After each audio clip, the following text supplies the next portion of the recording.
মান আতাহুল্লাহু মালান ফালাম ইউআতি যাকাতাহু মুসিলা লাহু ইয়াউমাল কিয়ামাতি শুজাআন আকরাউ লাহু সাবিবাতান ইউতাক্কানাহু ইয়াউমাল কিয়ামাতি সুম্মা ইয়াখুযু বিলিসামাতিহি আন বিশিদাqihi সুম্মা ইয়াকুলু আনা মালুকা আনা কানসুকা সুম্মা তালা ওয়ালা ইয়াহসাবান্নাল্লাযিনা ইয়াবখুলুনা বিমা আতাহুমুল্লাহু মিন ফাদলিহি ওয়া খায়রুল লাহুম বাল হুয়া শাররুল লাহুম সায়ুতাকুনা মা বাখিলু বিহি ইয়াউমাল কিয়ামাহ।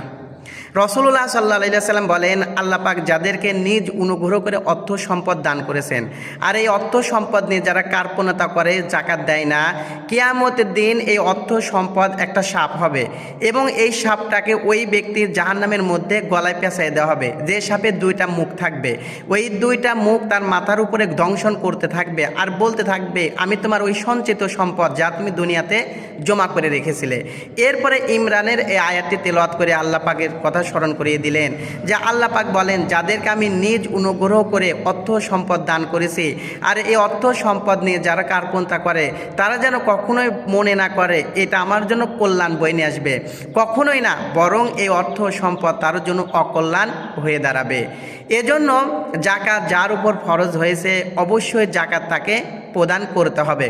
কতটুকু পরিমাণ সম্পদ হতে হবে? আল্লাহ রাসূল সাল্লাল্লাহু আলাইহি ওয়াসাল্লাম বলেন, ফাইদা কানাত লাকা মিয়াতা দিরহামিন ওয়া হাল আলাইল হাউলু ফাফিয়া খামসা দারাহিমা লাইসা আলাইকা শাইউন ইয়ানি ফি যাহাবি হাত্তা ইয়াকুনা লাকা 20 দিনারুন ফাইদা কানা লাকা 20 দিনারুন ওয়া হাল আলাইল হাউলু ফাফিহা নিসফু দিনারিন ফামাসাদা ফাফি হিসাবি যালিকা।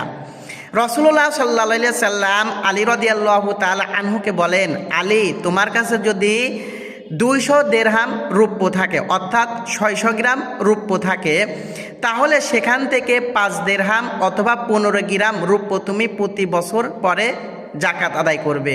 আর তোমার কাছে যদি 20 দিনার স্বর্ণ থাকে, সেখান থেকে যদি 1 বছর পূর্ণ হয় তাহলে প্রতি বছরে অর্ধ দিনার স্বর্ণের জাকাত আদায় করবে।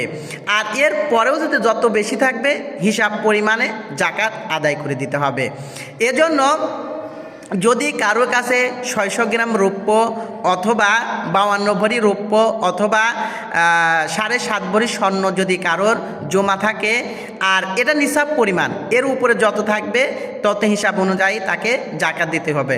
শতকরা 2.5% বা 2.5% জাকাত তাকে দিতে হবে। আর যদি না দেয় কঠিন শাস্তি, ওই যে সাপ হবে তাকে দংশন করতে থাকবে, কঠিন শাস্তি তাকে ভোগ করতে হবে।